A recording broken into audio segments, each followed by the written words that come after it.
Marshall on the blitz. Buckner gets rid of it to the left sideline, and it is intercepted by Gilmore. 30, 25, 20, right sideline. Stephen Gilmore. Gilmore into the south end zone at Notre Dame Stadium, and Marshall leads it 25-15. Appleby with some time over the middle, picked up by Lang. Second interception of the game. Lang. Taquan Lang to the end zone. Touchdown. Breaks it loose. It's a foot race. Rashid Ali, touchdown, 63 yards. His 21st rushing touchdown of the season. He's going for Dobson. Dobson, the big strong receiver. Yes!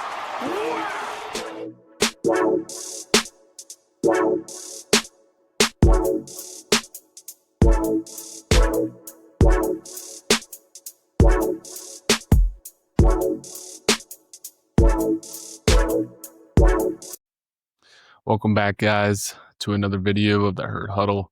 I'm Keegan, that's Trystan, and we got a win against Middle Tennessee. The team traveled to Murfreesboro, Tennessee. Some scary things have happened in that place, but thought some scary things was going to happen again. Yeah, we had a lightning delay that took probably two hours.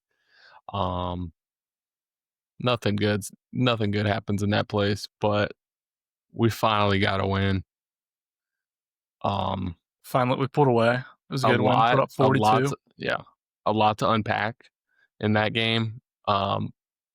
If you would have told me that this game was going to be just a scoring fest, I probably would have laughed at you. But I was telling people in the preview to hammer the under. Yeah. But crazy game. A lot to unpack here. So, first things first. I mean, gosh, I don't know. Let's start here. We actually passed the ball a little bit. Oh, we didn't just pass it a little bit.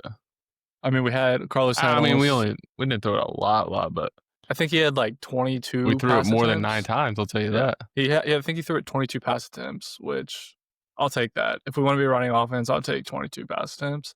But I think he threw it for 250 or more. I don't have the stats pulled up right in front of me. He threw it for 261.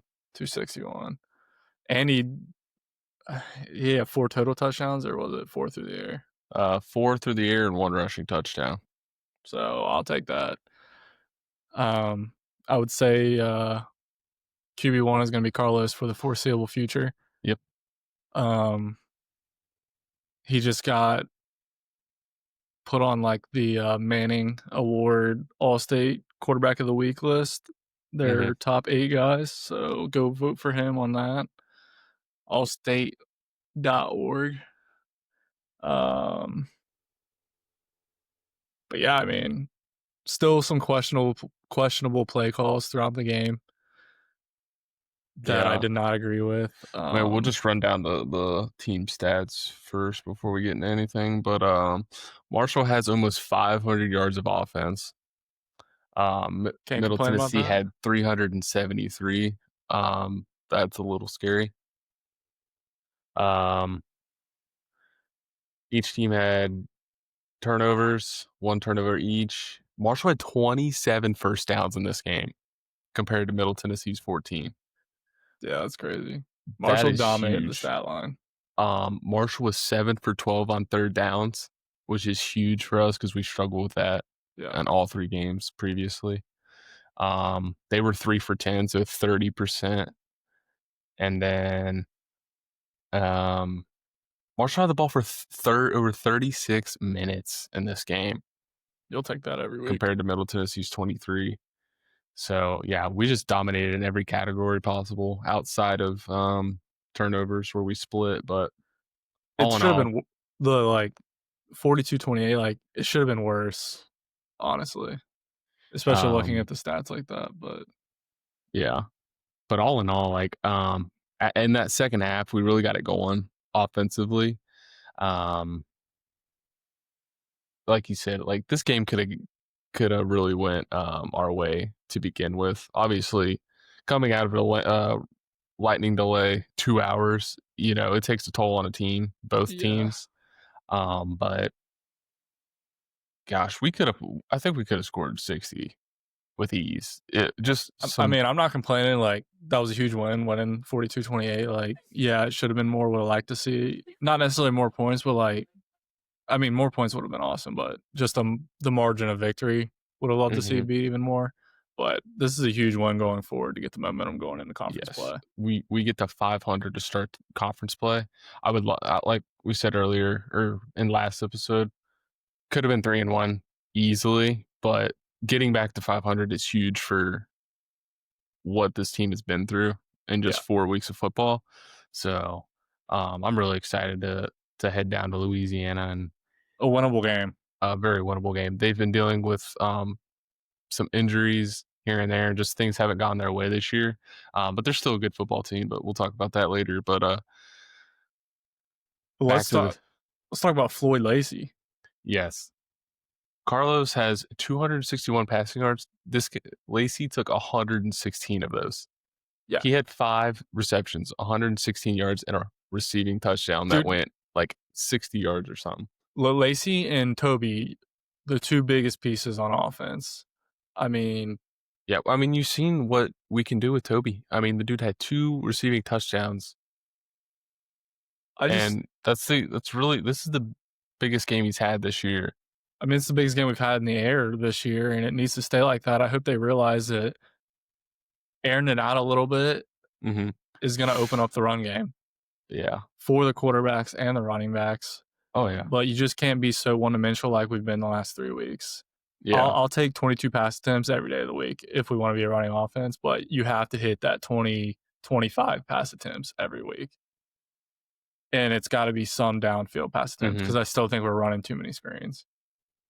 But yeah, I'm not going to complain too much about this win. On top, I mean, there's more takeaway. It's good to say that there's more good takeaways than bad takeaways. For sure. The one bad takeaway that I remember in this game, and I think a lot of people remember, is the reverse we tried to do. When we were moving the ball with ease against these guys, there was no need to do that. But other than that, I think we've ran that reverse multiple times this year, and I don't think it's worked once. No, not at all. Yeah, we tried it against Missouri State with Bradshaw, and we got minus 10 yards. Yeah. So it's just, it wasn't needed in that. I'm not saying you can never run it, but it wasn't needed right there in that point of the game. But that's just nitpicking right now. The only other thing that I really noticed was we got pressure on the quarterback, but we only got 1 sack. Yeah, we weren't getting the pressure that we should have been getting, especially with as bad as Middle Tennessee's offensive line is. Yeah, that's one of my head scratchers there. But again, honestly, my biggest disappointment in this game, kudos to the offense, it stepped up big time this week. My biggest disappointment's the defense. Too many bad angles taken, too many missed tackles, too many busted plays. It looked a lot like that Missouri State game all over again. Yeah, there was just too. I mean, yeah, they scored 28 points. Even with our defense playing as bad as it did, I mean, we're 2 busted plays away from only giving up 14. Yeah. I mean, but yeah, like you said, it's just, we have to fix this. I mean, tackling has to be better. Tackling was bad. There was too many. I mean, I remember, I think it was a third and long. They threw it a little dump to the running back, and we had 2 guys there, and he just went right through him, picked up the first down, and kept the drive alive for him. So it's just fundamentals is killing us. Not being disciplined, not tackling. Just if we can fix those things, we're gonna have huge success on both sides of the ball. Yeah. Gotta fix the tackling, especially going into conference play. Again, we should have won that game, and we needed to win that game, and I'm glad we won it somewhat big. But Middle Tennessee, like, they're not good. They're not a very good football team, and that's not a secret. yeah. They're gonna struggle this year. Yeah, I mean, if you're just, a box score watcher and you see 42-28, you probably thought, the game wasn't, you wouldn't have thought of how the game went, if you were just looking at the score. If you just look at the score and stats, like Marshall dominated, but like watching that game, like I mean, never felt like we were losing in the third quarter, 28-21. Yeah, with less than a minute to go in the third. That game could have very easily went the other direction. Yeah, and that's kind of what scares me. But again, the boys rallied, they got it done. Mm-hmm. So I'm not complaining too much, but there is a lot that still needs cleaned up going into next week. Michael Allen had a couple big runs. Yeah, he had 21 carries for 90 yards and a touchdown. His one touchdown kind of sealed it for us in the game. Yeah, there at the end. And then Antoine Roberts had a couple decent runs too. I think we saw mostly Michael Allen, Antoine Roberts, and Justin Williams-Thomas. Yeah. Joe Sean was hurt, so he didn't travel with the team. Mm-hmm. But pretty solid performance out of the running backs. It's so nice having that deep running back room. Yeah. Yeah. And we'll see if Tony Mathis starts getting more carries now that we're getting into conference play. Yeah, I'm hoping stuff will start amping up here with the running back room. I really want to see more inside run game than just stretch runs. Stretches. I agree. Not saying we can't run that, but I just feel like we need to run the ball north and south. We're getting too many times where we'll run the ball on first down and get 2 yards, and then we try to do a quarterback run or something like that, get 3 yards. Now you're behind the chains, and now you got to try to. The defense knows you got to throw it. But all in all, super excited to get back to 500 and win this football game. We should have won it, and we did. So, yeah. Outside of the whole game, though, just as a person watching the game, what a horrible broadcast. What a horrible broadcast. I mean, after the weather delay, I don't know if it was. I know it wasn't just us. Like, there was other people I saw saying the same thing. Like, we missed 3 scores before the game actually came back. They would snap the ball and the whole footage would just go black for 20 seconds. And I don't think ESPN Plus is ever good. Like, even when it's our home games, like, obviously we're at the game, so we don't really watch it. But I've heard, like, it's tough because, like, I'm pretty sure the schools put on, like, the camera crews and stuff for that. Mm-hmm. But, yeah, it's bad. It was just a rough watch. Because I've seen people complaining about some of our home games, how the cameras just, aren't even doesn't catch up with a ball thrown in the air or whatnot. But yeah, I don't know. And then the scoreboard, they mid-game just changed the records of both teams. Yeah, they gave us a loss, and I was like, dang, do they know something we don't know? Are we gonna lose this game? Oh man, God, that wasn't right. But just some weird things that happen. But good win for us. Also their field goal net. Well, what are we doing? They put a whole image on the net, and you can't even see if the ball's going in or not. Yeah, I don't know what's up with that. I don't either. That was bad too. But I don't know. 42-28. We'll take the dub. Yeah. Rematch of the Sunbelt Championship coming up. Another late one. Yeah. I'm not loving these 7 o'clock, 8 o'clock kicks. I mean, if you would have told me going into this game that Louisiana would be 1-3 right now. And they just lost to Eastern Michigan, so I have now declared this one as a must win. It's got to be a win here. It's on the road, but got to get this win. if you can get this win, start off conference play 1-0, and then come back home for you get a bye week to prepare for Old Dominion, which is good because we're going to need it. Yeah. Hopefully we can stop the read option because Colton Joseph is a monster. Yeah. But then you get Old Dominion, Texas State at home. So like we said before, possibly the two best teams in the Sun Belt. Yeah. Got to win one of those at least if we're going to hit our goals of a bowl game.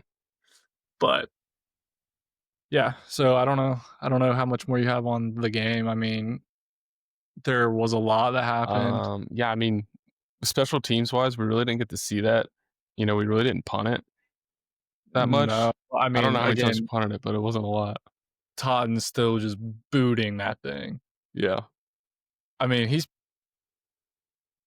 But best punter we've had. I mean, I'll give credits to their kicker though. That he had some good field goals. They said he was a West Virginia State transfer. I don't remember if it was West Virginia State. It was somewhere in West Virginia. I thought they said it was West Virginia State. I don't know, but he was pretty good. Transfer. Their running back was really good. Dude had 6 carries for 89 yards. He was a pretty good running back. Yeah, he was good. They need to get him going more in their run game because they don't really run. They try to air it out. Yeah. But then their linebacker had 14 tackles. That was who I talked about on the preview episode. He's their leading tackler. Yeah. Yeah, so probably going to be a long year for Middle Tennessee, but just glad we got that monkey off our back winning in Murfreesboro. Would be okay if we never went there again. Listen, there's going to be a tall task at hand just getting through each conference game, but we got to remember as a fan base that we're 0-0 in the conference. We haven't lost a game in the conference yet. Yeah, I mean, like it's all on the table right now. Like I'm not trying to toot our own horn and saying that we got a chance to win this East Division, but nobody's super good outside of Old Dominion. Yeah, in the East, Old Dominion is.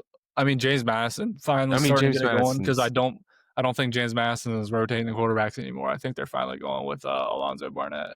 Yeah. So they look to they were close with Liberty this past weekend until the third or fourth quarter, and then they just blew the door open.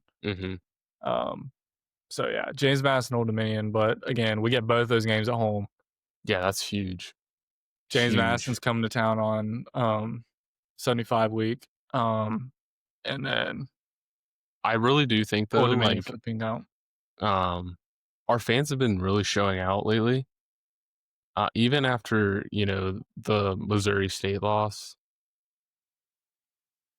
Or I mean, after am I confusing something right now? Yeah, the Missouri State loss. Yeah, after the Missouri State loss, I thought, no one would be there. I was worried. But I mean, fans showed out, and we're getting Old Dominion at home to come back to the Joan. Dude, Old Dominion for the pink out, but it's Old Dominion, who's one of the best teams in the league, with probably the best quarterback in the league. And then Texas State right after that. And then the next home game might be the JMU game after that, because I know we go on the road to Coastal, and we have another bye week also. But then you get JM for 75 week. I could see all three of those, especially if we beat Louisiana, being close to packed house. If we can take care of business in Louisiana, and we come home to the Joan and beat Old Dominion, people better watch out. I mean, even if we lose to Old Dominion, but keep it close, don't get our doors blown off, like that's a huge step. Yeah, because again, those 3 games are going to be so tough to win, but so those are probably the top 3 teams in the Sun Belt, and you get them all at home, back to back to back.